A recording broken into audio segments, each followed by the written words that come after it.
Hi everyone, thank you so much for coming back to my channel. I hope you guys are all doing wonderful out there today. My name is Dakota. If you are new here, I am a mom to a wonderful little 2-year-old girl and soon to be mom of another little girl.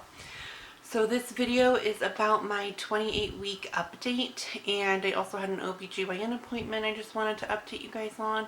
Now that I'm hitting my 3rd trimester, I think I might be doing weekly updates with you guys, maybe every 2 weeks, just depending on what there is to update you on, to be honest.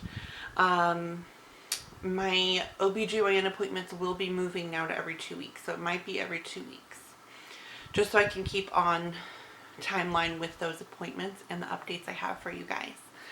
So let's get started here.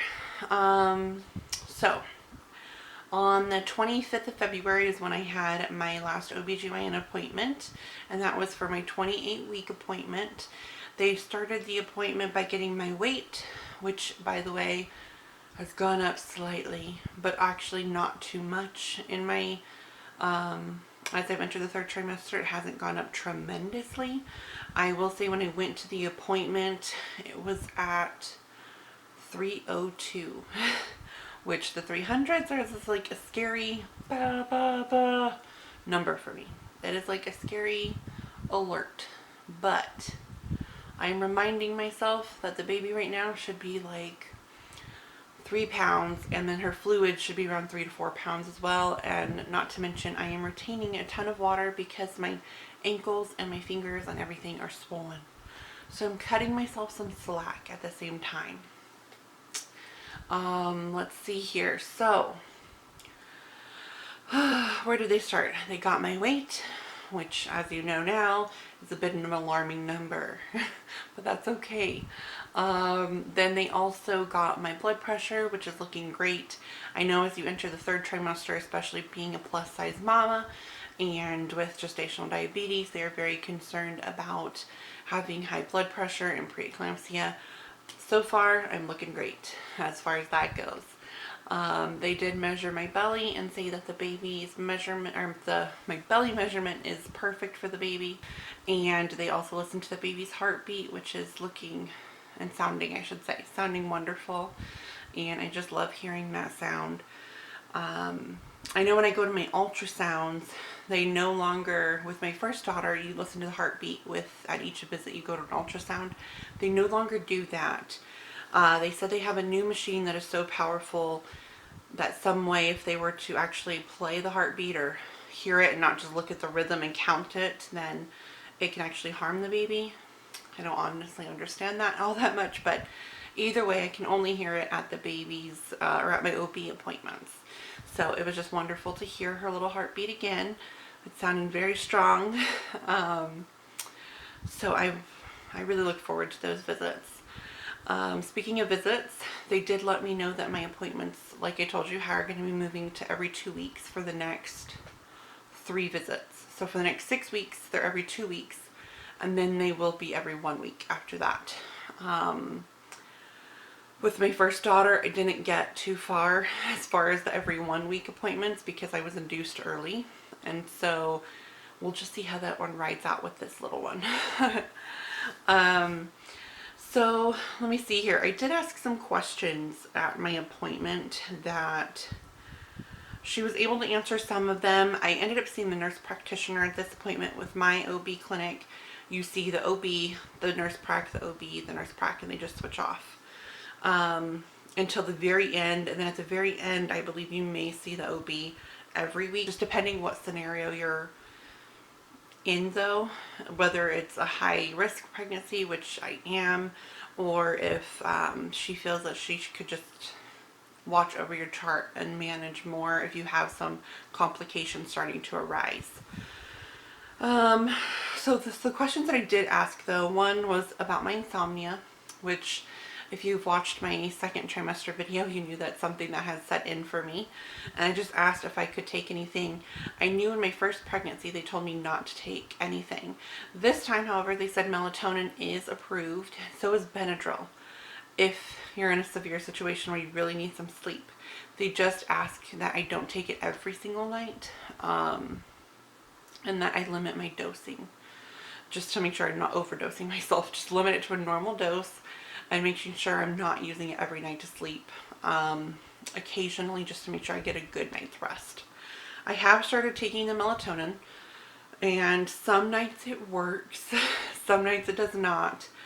Some nights I will say that I'm able to get to sleep eventually, but I feel like I'm not actually sleeping. Like my body is sleeping, my eyes are closed, but my brain is still very active is how I feel. So I don't know if that's really going to work for me through all the rest of the pregnancy, but I'm open to trying. I've only had it a couple of times when I really felt like I needed to get some good rest, and it was kind of hit or miss. Another thing that we had gone over at the visit was my level of stress that I've been having at work. At my 20, what was it, 20, I don't remember if it was 4 weeks before that or 2 weeks before, but my appointment before this one, I was given a questionnaire. It was right, I think, at the end of my second trimester, toward the end of my second trimester. I was given a questionnaire about the risks I have, or the possibility of risks that I have with COVID or getting COVID. And that was, what kind of work do you do? Are you exposed to COVID? How often a day are you exposed? And then I explained my entire situation to my OB. I also explained that I'm under some extreme stress at work. And she actually let me know that it was in her best recommendation was to work from home entirely. I don't want to get into the gory details, but the gist of it was that my company did not entirely want that to happen, or were not entirely able to give me a full-time position in that. And it started to become very stressful and negative in any aspect. So in all honesty, I talked with my husband, and we decided together that at this point in my pregnancy, it was not worth the money and the income to be putting myself or my child at such a high risk of COVID, being put in situations that were not necessarily safe in the condition that I'm in, and being that I had such a higher risk of getting COVID, with gestational diabetes and high stress. And then there's a few little other factors I don't really want to talk about. But I had a higher risk of getting COVID. And if I do get COVID, I had a higher risk of complications from recovering from COVID. So we just decided that it was in the best interest for me, for my health as far as COVID goes, but also for my mental health and the amount of stress that I was recently being put under. I feel like I was somewhat unsupported and put in a position to be punished for being pregnant during COVID and from my company. And I didn't want to work. I'm trying to be very sensitive about what I say here because I don't want to talk ill of anything. It's very difficult to work in a position where you know that you're going to be stressed daily, where you know that you wake up with anxiety because of the stress that you're enduring. So bringing this up because at my appointment we did discuss that further. She agreed that it probably is in my best interest, and she agreed that my sugars look like they're getting better now, my blood sugar levels, and my blood pressure is looking good. Because of my stress, my blood pressure was kind of spiking randomly here and there, and when I was stressed out, and so it looks like it's doing well though.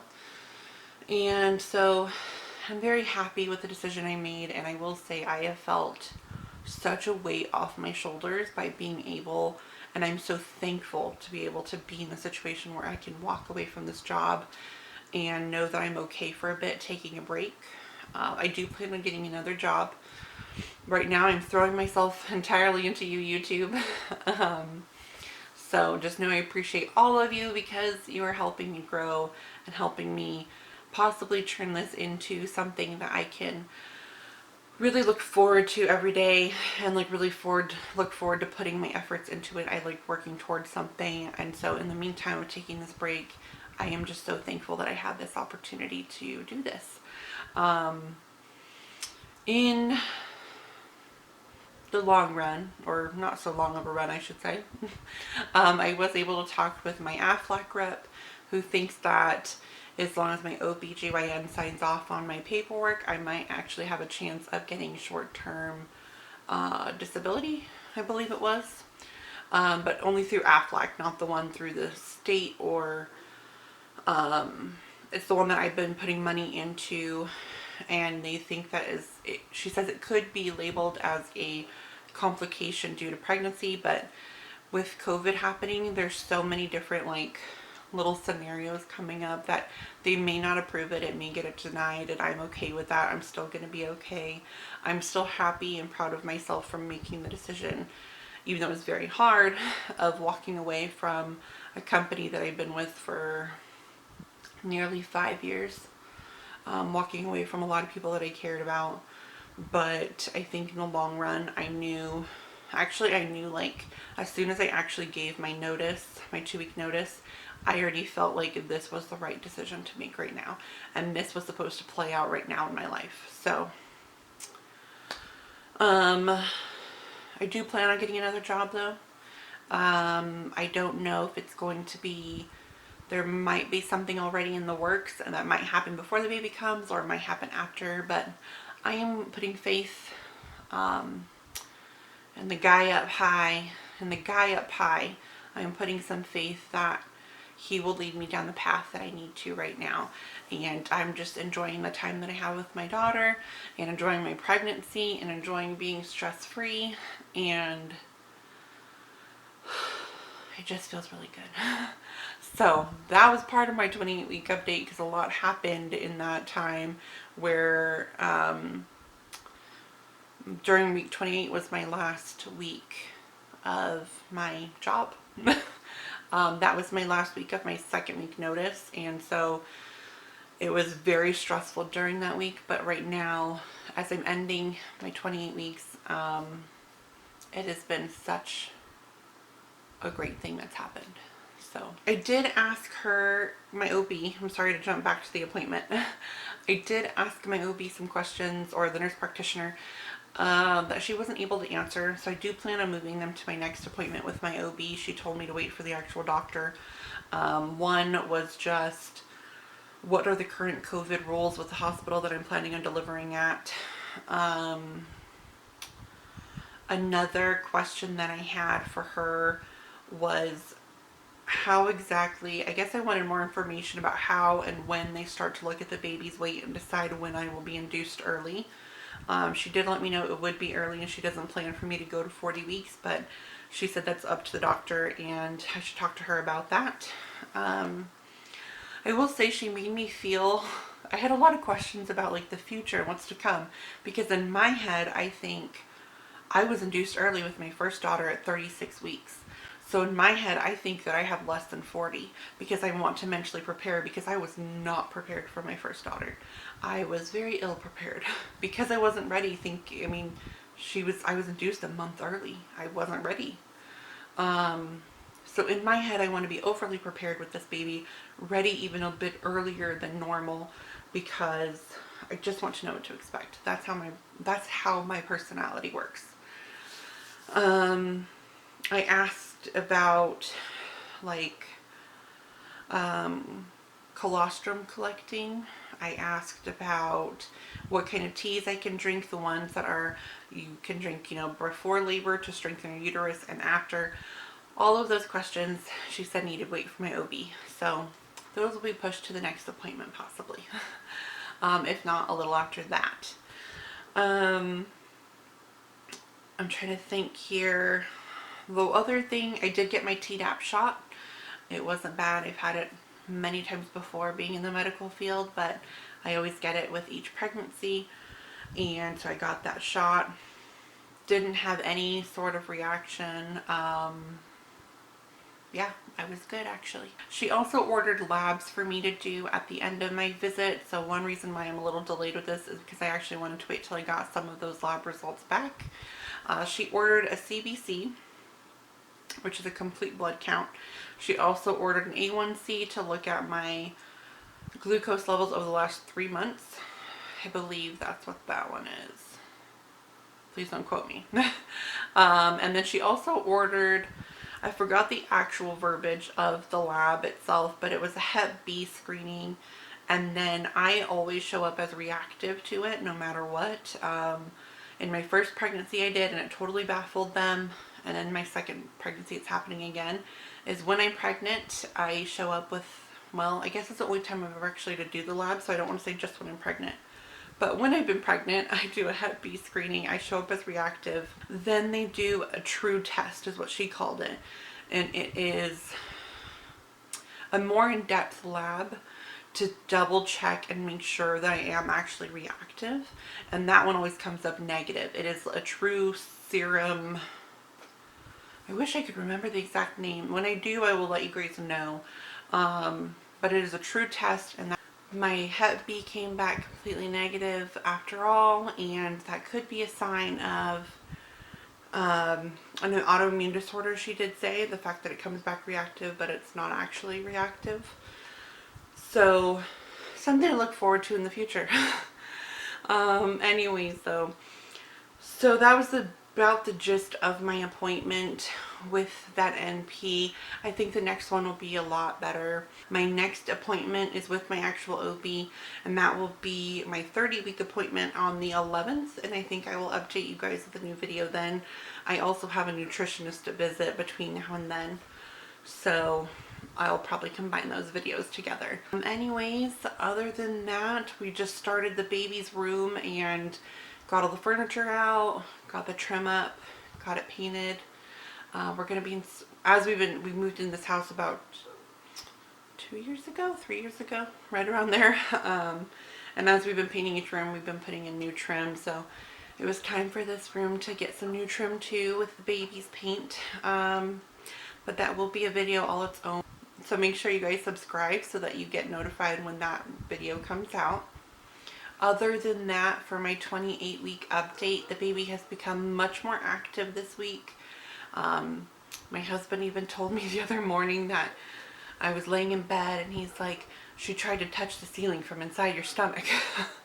And so, anyway, she's becoming much more active, and I'm definitely getting a lot more heartburn. So, who knows, maybe she has a great head of hair. And I'm still definitely having cravings for cereal. That has not stopped. Other than that, that's all I have to update you guys on for my 28-week update. So I will plan on doing another video on my 30-week update, just going over week 29 and 30. And just letting you know if there's any updates, and also what happened with the nutritionist and my OBGYN. I hope you guys enjoyed this video. Please do not forget to like, subscribe, leave me a comment, and let me know you're here. Let me know that I reached someone out there, please. And I look forward to it. I hope you guys are enjoying my recent videos. Please make sure that you go check those out if you haven't already. I'll add that on the end screen here. I hope you guys have a great day, and I enjoy talking to you every time. Look forward to talking again. Bye-bye.